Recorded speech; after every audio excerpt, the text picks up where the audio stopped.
एक मुल्क पर हमला, दोनों मुल्कों के खिलाफ हमला। पाकिस्तान सऊदीया दिफाई मुआहदे से खत्ते में नई हलचल, भारत के लिए नई परेशानी। भारतीय वज़ारत ख़ारजा ने रद्द-ए-अमल में कहा कि मुमकिन असरात का तज्जिया भी किया जा रहा है। वज़ीर आज़म और सऊदी वली-अहद ने स्ट्रेटेजिक बाहिमी दिफाई मुआहदे पर दस्तखत किए। मुआहदा पाक सऊदी स्ट्रेटेजिक शराकत दारी की गहराई और दिफाई ताउन की मजबूती को साबित करता है। Army chief field marshal Asim Munir ने मुआहदे की कामयाबी में कलीदी किरदार अदा किया और पाकिस्तान अब हरमैन शरीफैन के तहफ़्फ़ुज़ में सऊदी अरब का पार्टनर बन गया। अलामी के मुताबिक दोनों मालिक किसी भी खतरे से मुश्तरका डील करेंगे और अपने दिफा के लिए एक मुल्क की ताकत दूसरे मुल्क के दिफा के लिए मौजूद होगी।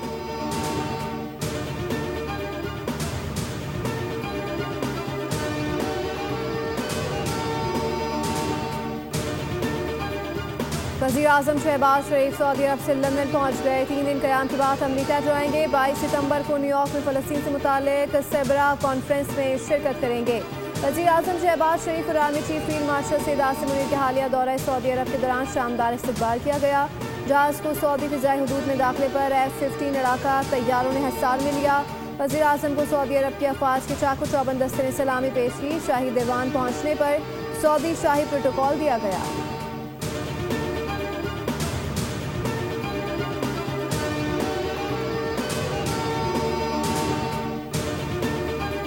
सऊदी अरब और पाकिस्तान हमेशा के लिए किसी भी जारे के खिलाफ मुत्तहिद रहेंगे। सऊदी वज़ीर दिफा खालिद बिन सलमान ने दिफाई मुआहदा तय होने के बाद ट्वीट में लिखा कि दोनों बरादर मालिक अमन और सलामती के क़याम के लिए पुरअज़्म हैं और हर किस्म की जारियत का मिलकर मुकाबला करेंगे।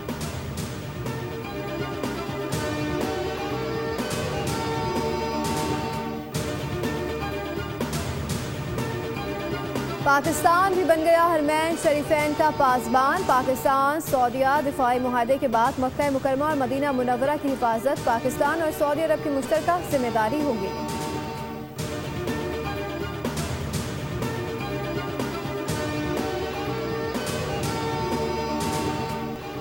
शहजादा मोहम्मद बिन सलमान की जानिब से पुरतपाक इस्तकबाल से मुतासर हुआ। इस्तकबाल मुश्तरका मोहब्बत और एहतराम पर मबनी रिश्तों का आकाश है। वज़ीर आज़म शहबाज शरीफ का समाजी राब्ते की वेबसाइट पर बयान लिखा कि सऊदी वली-अहद के साथ इलाकाई मसाइल और बाहिमी ताउन के फ़रोग़ पर बात हुई।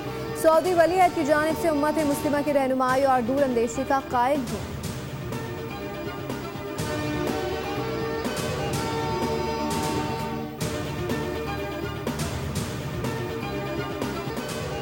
पाक सऊदी अरब दिफाई मुआहदा, भारत में गोदी मीडिया की चीखें ही चीखें। पाक सऊदी स्ट्रेटेजिक मुआहदे से भारत खौफ में मुब्तला, गोदी मीडिया की नींदें ही उड़ गई। कहा कि अरब मुल्कों का राजा सऊदी अरब पाकिस्तान का बॉडीगार्ड बन गया।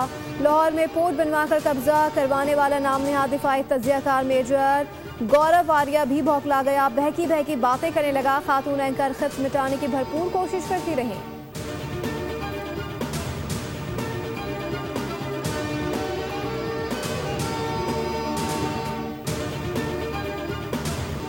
यक कालिब दो जान, सऊदी अरब और पाकिस्तान दोनों ममालिक के लाजवाल दोस्ती पर सऊदी हुकूमत ने नगमा जारी कर दिया जो देखते ही देखते मकबूल हो गया।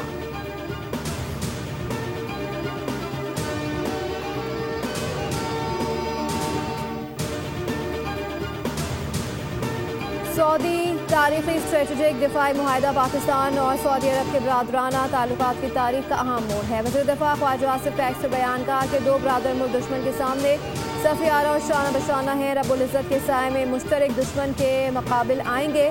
सारी उम्मत मुत्तहिद होगी। पाकिस्तान जिंदाबाद, मुस्लिम उम्मा पाइंदाबाद।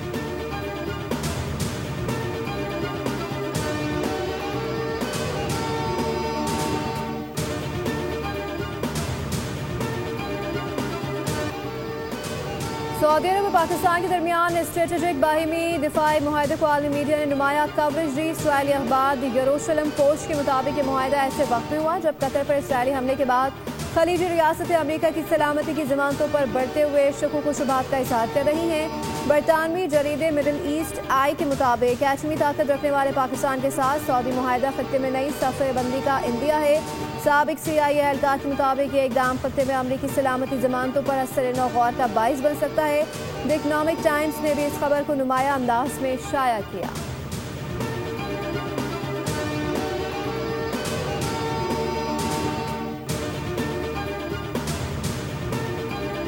खलीजी ममालिक ने आम सिक्योरिटी इकदाम का ऐलान कर दिया। खलीज ज्वाइंट दिफाई कौंसिल का दोहा में हंगामी इजलास। इलाकाई सलामती के खदशात बिलखुसूस कतर पर हालिया इसराइली हमले के तनाजुर में मुतादिद अहम सिक्योरिटी इकदाम का ऐलान किया गया। अरब मीडिया के मुताबिक इजलास में फैसला किया गया कि मुत्तहदा कमांड के जरिए इंटेलिजेंस के तबादले को बेहतर बनाना वक्त की अहम ज़रूरत है।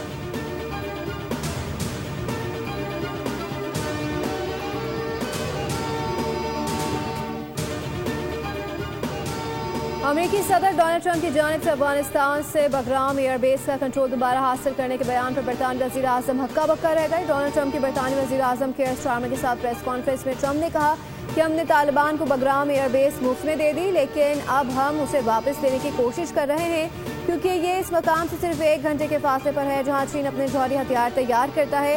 ये शायद एक ब्रेकिंग न्यूज़ हो, लेकिन हम इस एयरबेस को वापस लेने की कोशिश कर रहे हैं। ट्रंप की जानिब से बगराम एयरबेस का जिक्र होते ही बरतानी वज़ीर आज़म के चेहरे के तासुरात तब्दील हो गए और वो हैरत से सदर ट्रंप को देखने लगे।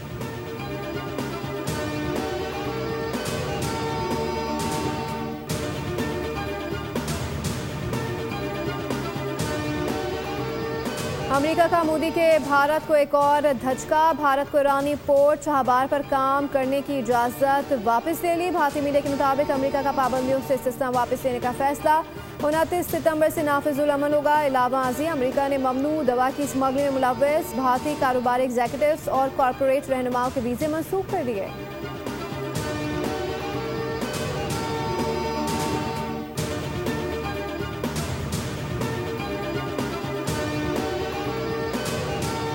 खवातीन को हिरासा करने के मरतकब के इलेक्ट्रिक के CEO मोने सल्वी को बचाने के लिए बोर्ड पेश। खवातीन की हुकूक की तंजीम वुमेन एक्शन फोरम ने मोने सल्वी के खिलाफ वज़ीर तवानाई अवैस ज़रदारी को खत लिख दिया कि इलेक्ट्रिक बोर्ड में किसी भी खातून मेंबर की शमूलियत न होने पर भी तहफ़्फ़ुज़ात का इज़हार किया गया। वुमेन एक्शन फोरम का खत पावर डिवीजन को मौसूल हो गया।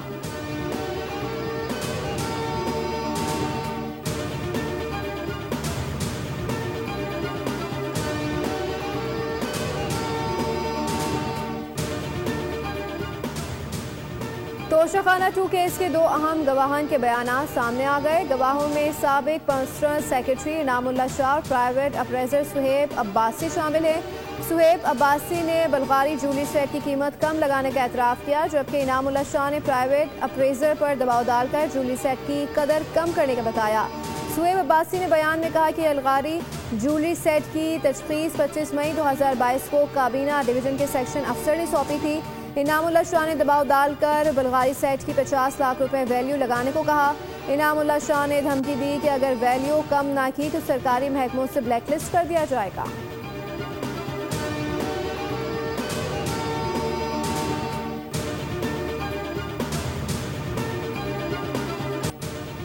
कैंसर के मरीजों के लिए उम्मीद की किरण। न्यू अस्पताल में पाकिस्तान के पहले सरकारी कोऑपरेशन सेंटर का इफ्तिताह कर दिया गया। कैंसर के इलाज के लिए जदीद टेक्नोलॉजी सबसे पहले पंजाब में मुतारिफ। वज़ीर आला पंजाब मरीम नवाज को तकरीब से खिताब कहा कि इलाज के लिए चीन से मज़ीद जदीद मशीनरी लाने की हिदायत की गई है, जिससे बगैर किसी सर्जरी और कीमोथेरेपी के कैंसर का इलाज होगा। 2 मरीजों का कामयाबी से इलाज हो चुका है।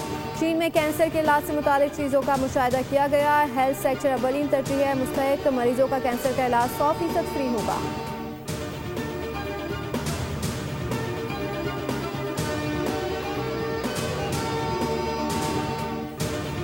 सिंध में सखर बैराज पर ऊंचे दर्जे का सैलाब। कचरे का वसी इलाका डूब गया। घरों में पानी दाखिल होने के साथ फसलें भी तबाह। सैलाबी रेला आने के बाद देहातियों की कश्तियों के जरिए नकल मकानी का सिलसिला जारी।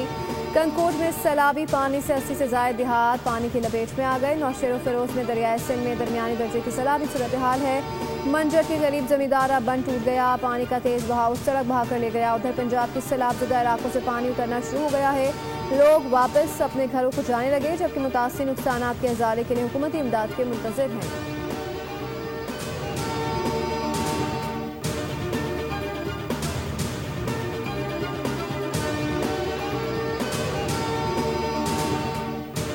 ट्रांसपोर्ट का मुस्तकबिल साफ तवानाई और इलेक्ट्रिक गाड़ियों से जुड़ा है। सिंध इस तब्दीली में पीछे नहीं रह सकता। सिंध के सीनियर वजीर शर्जील इनाम मेमन की चीनी electric charging company AE auto के हुकाम से मुलाकात में गुफ्तगू। कहा, सूबे भर में इलेक्ट्रिक गाड़ियों के चार्जिंग स्टेशन से क़याम माहौल के तहफ़्फ़ुज़ के लिए अहम है। हुकाम से मुलाकात में सूबे भर में इलेक्ट्रिक गाड़ियों के लिए चार्जिंग स्टेशन से क़याम पर तबादला ख्याल किया गया।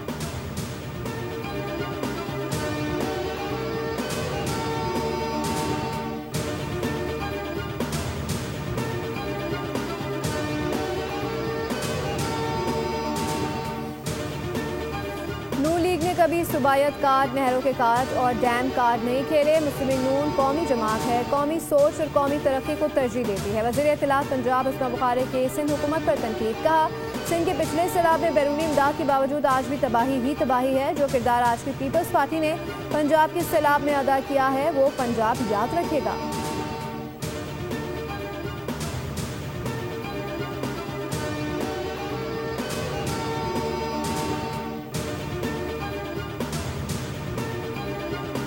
हम गजा के बच्चों के साथ हैं। कराची के स्कूलों के तलबा गजा से इज़हार यकजहती के लिए इशारे कायदीन पर मार्च। बड़ी तादाद में स्कूल के तलबा और तालिबात कराची चिल्ड्रन गजा मार्च में शरीक।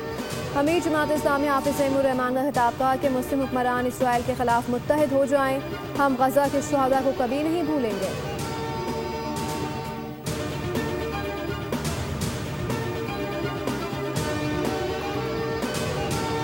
अरब ममालिक ने एक्शन लिया, ना इस्लामी ममालिक ने। आलमी बरादरी भी खामोश तमाशाई। इसराइल का गजा में आग बारूद और खून का खेल जारी। इसराइली फौज ने शिफा और अल अहली अस्पताल के करीब बमबारी करके 19 फलस्तीनियों को शहीद कर दिया। गजा शहर में बमबारी से मस्जिद समेत मुतादिद रिहायशी इमारतें तबाह हो गई। गजा के जनूबी शहर रफा में मिलिट्री ऑपरेशन के दौरान धमाके में इसराइली फौज के 4 एहलकार हलाक और 3 जख्मी हो गए।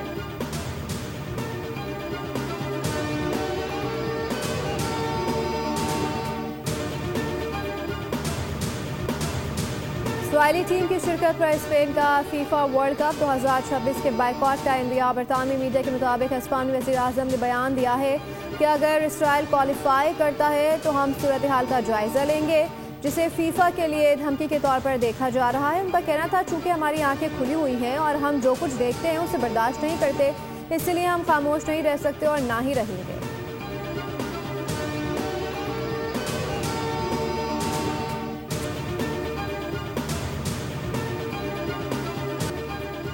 एशिया की दूसरी बेहतरीन टीम एशिया कप से बाहर। T20 में श्रीलंका ने अफगानिस्तान को 6 विकेटों से शिकस्त देकर सुपर 4 मरहले के लिए क्वालिफाई कर लिया। इस हार के साथ अफगान टीम का एवन में सफर खत्म हो गया। श्रीलंका ने अफगानिस्तान का 170 रन का हदफ 4 विकेटों पर हासिल कर लिया। कुशाल मेंडस 74 और कमांडो मेंडस 26 रन बनाकर नाकाबिल शिकस्त रहे। ग्रुप बी से श्रीलंका और बांग्लादेश ने सुपर 4 मरहले के लिए क्वालिफाई कर लिया।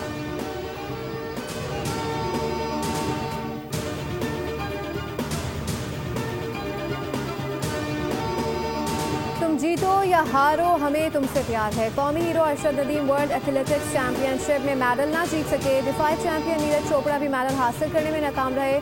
जेवलिन थ्रो के फाइनल में अरशद नदीम ने टाइटल के लिए पूरा जोर लगाया। सर्जरी के बावजूद इवेंट में बेहतर से बेहतर परफॉर्मेंस देने के लिए कोशिश की, लेकिन कामयाब ना हो सके। अरशद नदीम की 4 में से 2 थ्रो ज़ाया हुई। अरशद नदीम की बेहतरीन थ्रो 82.75 मीटर रही। ट्रिनिडाद एंड टोबागो के वॉलकॉट ने 88.16 मीटर्स की शानदार थ्रो के साथ गोल्ड मेडल अपने नाम किया। ग्रेनाडा के एंडरसन पीटर्स ने सिल्वर और अमेरिका के थॉमसन ने ब्रॉन्ज मेडल हासिल किया।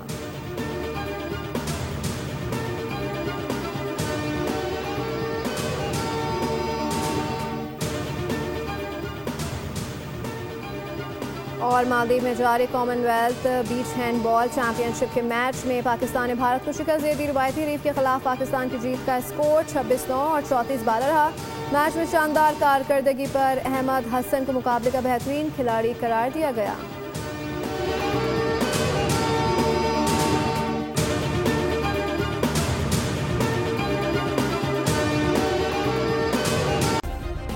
सब्सक्राइब करें और बेल दबाएं ताकि कोई खबर रह न जाए।